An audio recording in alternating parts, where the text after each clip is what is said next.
Welcome to the shop. I'm Clay Baker and this is Motonexus. Today's project is going to be an oil change on this 1986 Honda CT110. We're going to get the oil changed and clean the filter basket. So if you've never done it before or you need a little refresher, follow along today on Motonexus.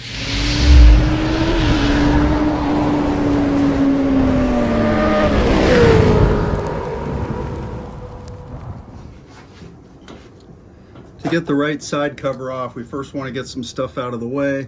So let's get the foot pegs out of the way.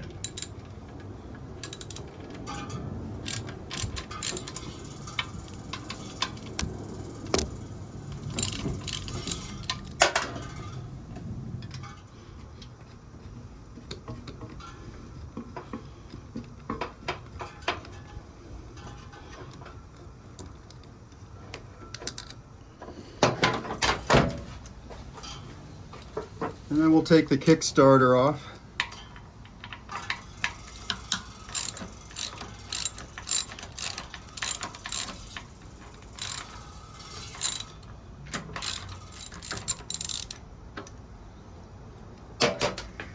All right, so this is the bolt that came out of the Kickstarter. And as you can see, this whole section here is stripped. And the reason it's stripped is because the Kickstarter wasn't shoved on far enough and the bolt didn't fully get into this groove right here. Even if it did, it got destroyed. So we're gonna need to replace that bolt. And I'm gonna clean this all up so that the grooves are completely open. We'll do the same with the Kickstarter itself. Make sure it slides on easy. All right, now I'm going to take a 17mm socket and we'll take out the drain plug and drain the oil.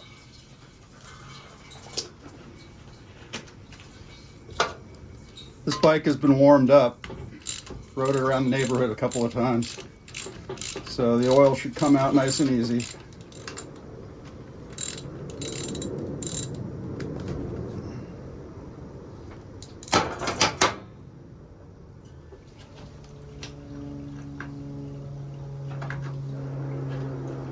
Now, I'm sliding the Kickstarter back on, and when it gets towards the end here of draining, I'm just going to give it a couple of gentle pushes, push any oil out of the bike that's still in there.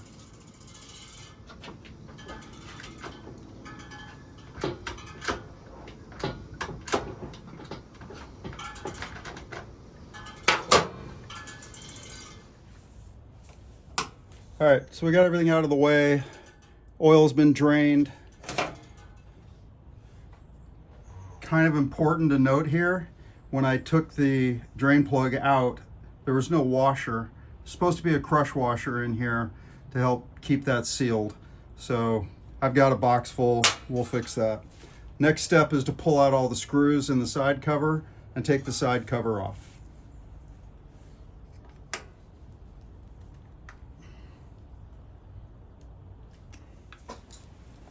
All right, first test with a screwdriver showed these were pretty stuck on. So I'm going to use a impact wrench with a JIS bit and just get them loosened up. Remove the screws.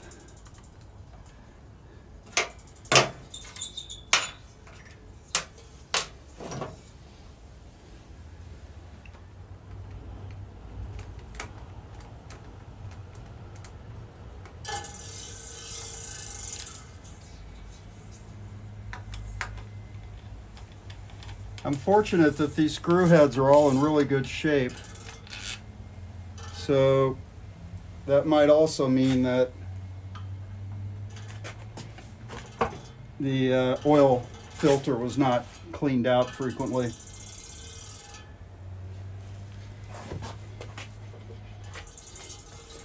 All right, that's 8 screws. That should be everything.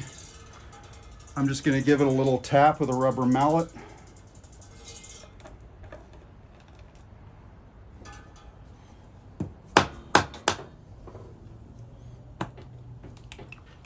There it goes.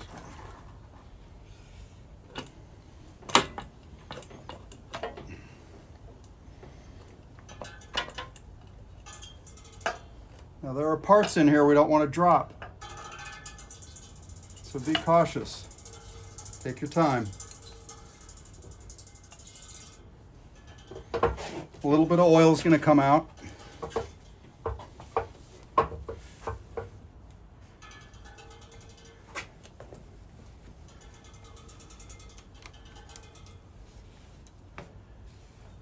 You know, this is nice.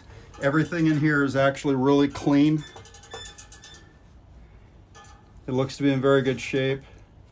It's a low mileage bike, as I already knew. So we've got old gasket material that's going to need to be removed and replaced. There's a little bit of crud in here, but it's not too bad. We'll get rid of all this gasket material, wipe it out inside. And then the thing I'm most interested in right now is that filter screen. All right, so let's check the filter screen first. Just gonna reach in with a pair of needle nose. Right down here in the bottom right corner. Just gently pull on the rubber frame. There we have it. This one actually looks pretty good, but let's clean it anyway. Just use a little parts cleaner. Spray it out both sides. Let's get all the gunk off if there is any. Gently dry it.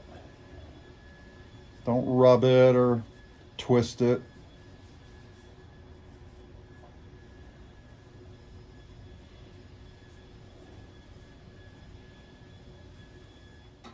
We'll just slide it back in, pushing on the corners. Okay, now we can get on to opening up the cover plate to get at the oil filter basket. All right, for this job, we're gonna take off the arm, the little cover here, actuator, and then we're gonna remove this outer plate so that we can get inside the basket and clean it out. You want to remember the position that everything is in here, because if you put this back on wrong and have the arm in the wrong place, the bike isn't going to shift correctly. I recommend you just take a photograph real quick to remember exactly where it goes. The bike is in neutral right now, by the way.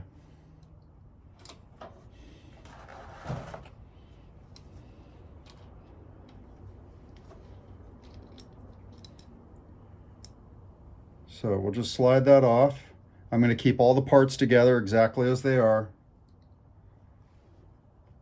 We'll slide the arm off.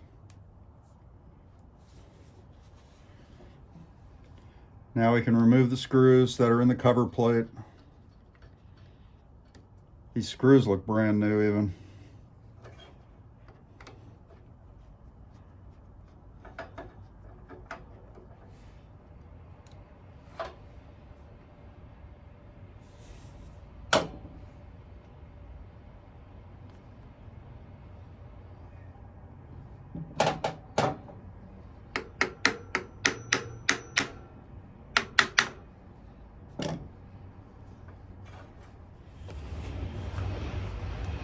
All right, so there's a gasket behind this cover plate. This should be fairly firm on the bike.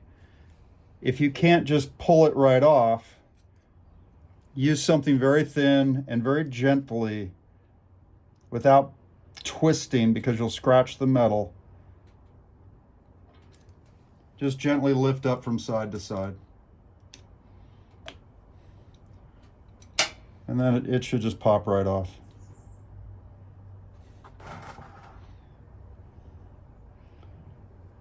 There's the gasket.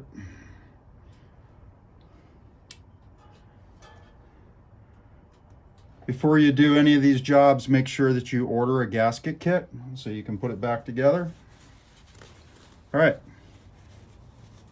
And then we want to just wipe out any gunk that's in here, clean the surface.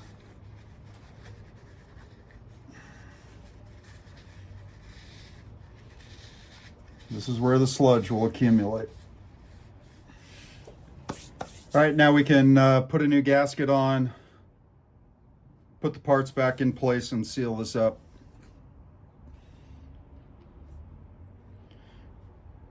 Be sure to clean the inside of this cover plate as well, because you can see on mine there's some sludge stuck around it.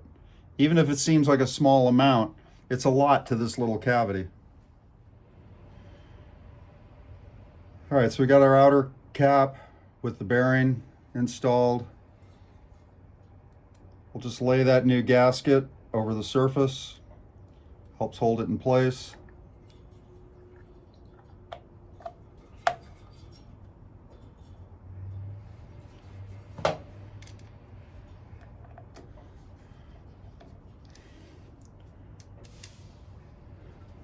Videos, you know I like to gently work each side to get the gasket to seal evenly. It's not my rule, it's just a good idea with any kind of gasket.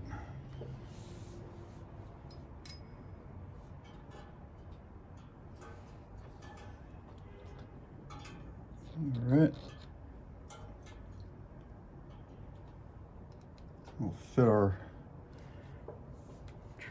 armature back in place.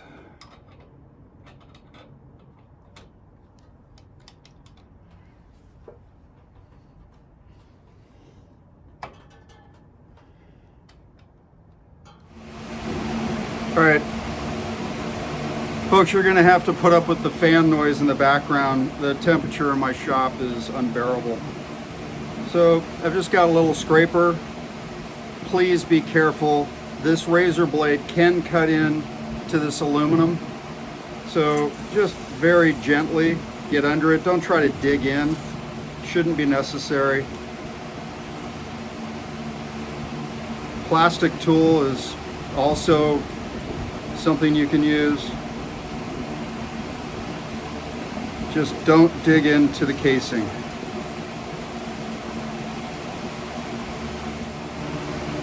All right, we'll get this all cleaned up.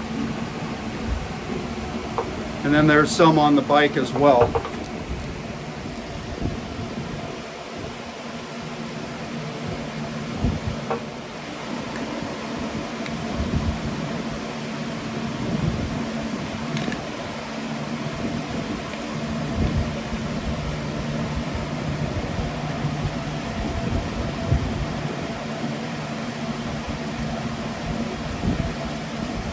Anytime you don't have to use a tool, all the better.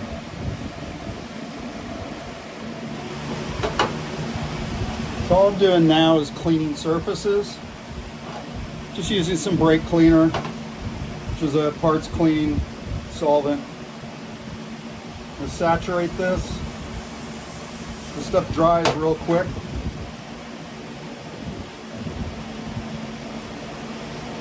We just want to clean any gunk off, anything residual on the surface.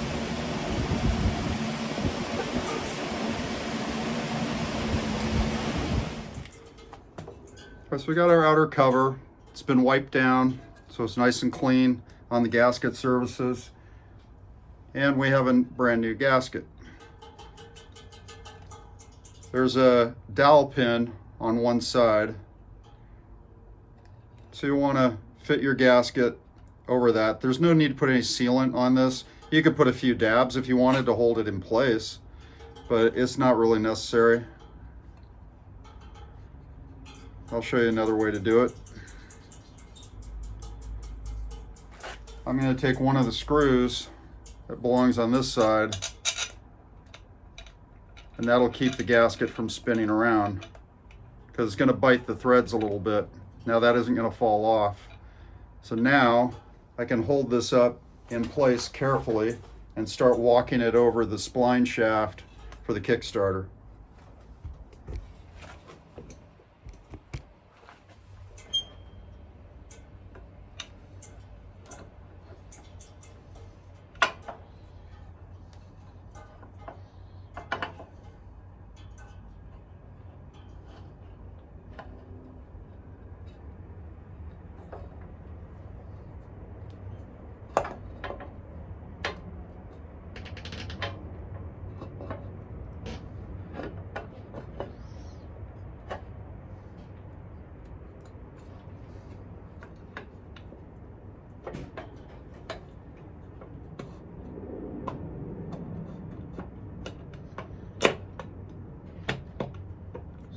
little bit of fussiness, but it will go on.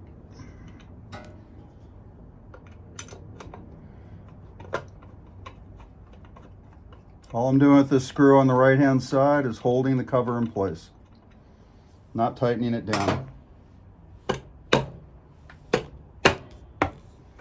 There it goes. Not too hard. Now I'm going to drop the dipstick in just so we don't get any debris inside. And let's just start all the screws.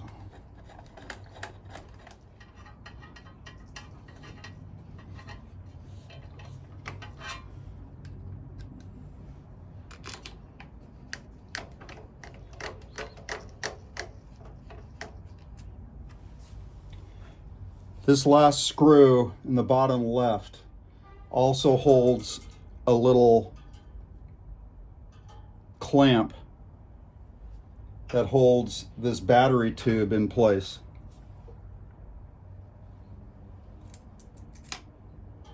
And it keeps it down inside of the brake lever and out of the way.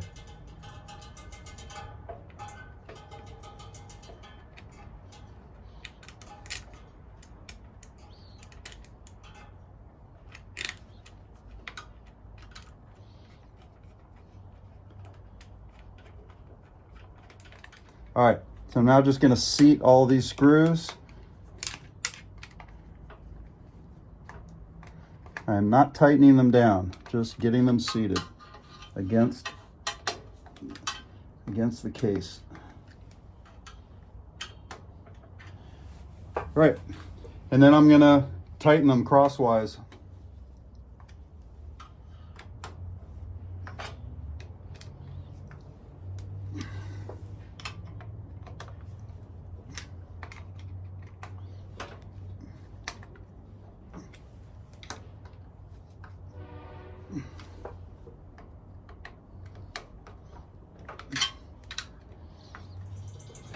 Okay, that'll seem to be good.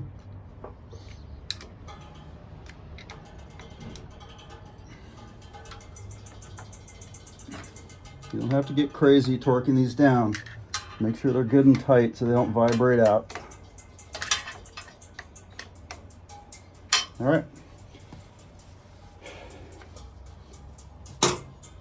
Now, we'll just get a crush washer on the drain plug, put it in, fill it up with the appropriate oil. I just used a phrase that is probably going to raise some hackles, and it's not a discussion I'm going to get into. I said appropriate oil. Everybody's got some idea of what goes into these bikes. Personally, I will only put in the crankcase what the manufacturer said when the bike was manufactured.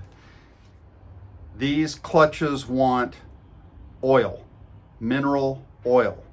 So I choose not to buy a synthetic, just get a 1040 motorcycle traditional mineral oil, and none of this other stuff that, well, it's so cheap, I'm going to try this and it works just fine. Use what the manual says to use. That's my approach. That's the end of this discussion. I won't have a debate with anybody over what oil they choose to put in their bike, no matter what seems to happen to the bike as a result of using something the manufacturer didn't request. So we will put some 1040 mineral oil into this. All right, we're ready to get some oil back in the bike, and the service manual calls for 1 US quart. If you're watching from somewhere else in the world, it's 0.9 imperial quart.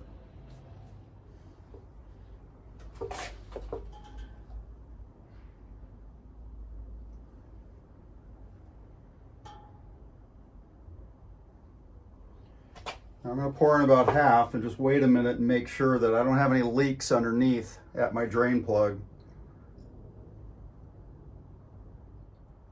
We're good. I haven't seen any drips out of the bottom.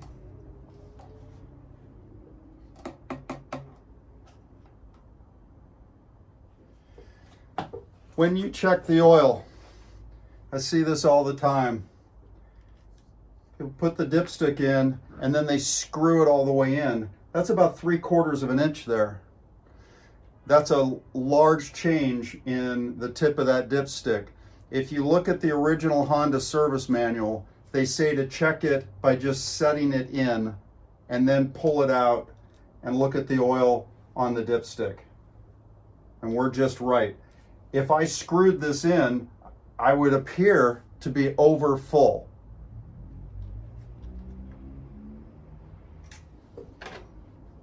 All right, so if you remember earlier in the video, we had a screw that looks like this that came out of the Kickstarter shaft. The center section here has been completely stripped. There's nothing left. This would still bite, but there's no need to be reusing a part like that. So I've got boxes full of original Honda parts. So here's the same replacement bolt, perfect condition.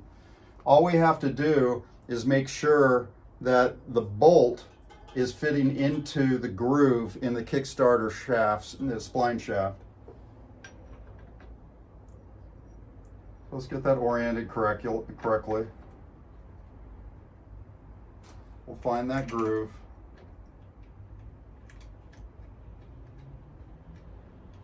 Screw it in.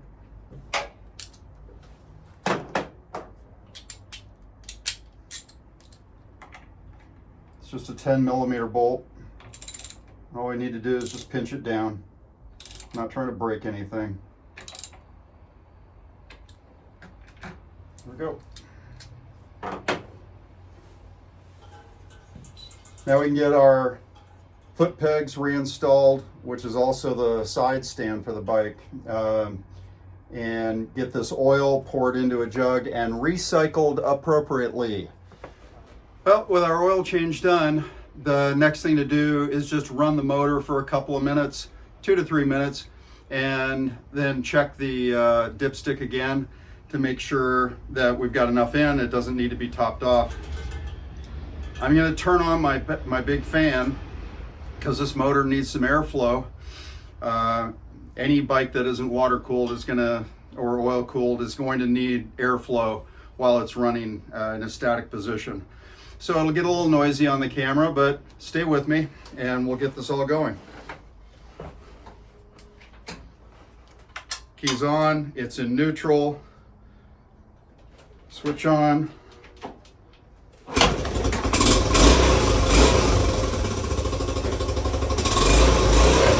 Nice single kick.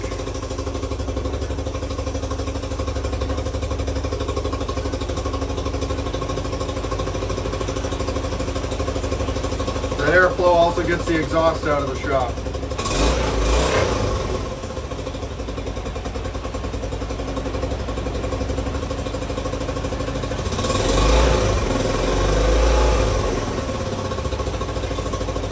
All right, we're going to let this run for about 3 minutes and then come back and check the dip.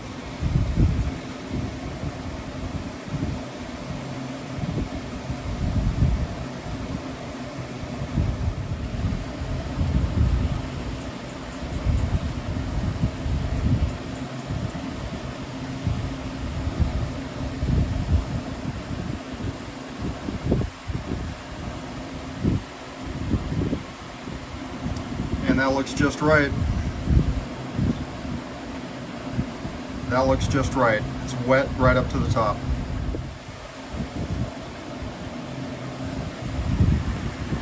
Your motor.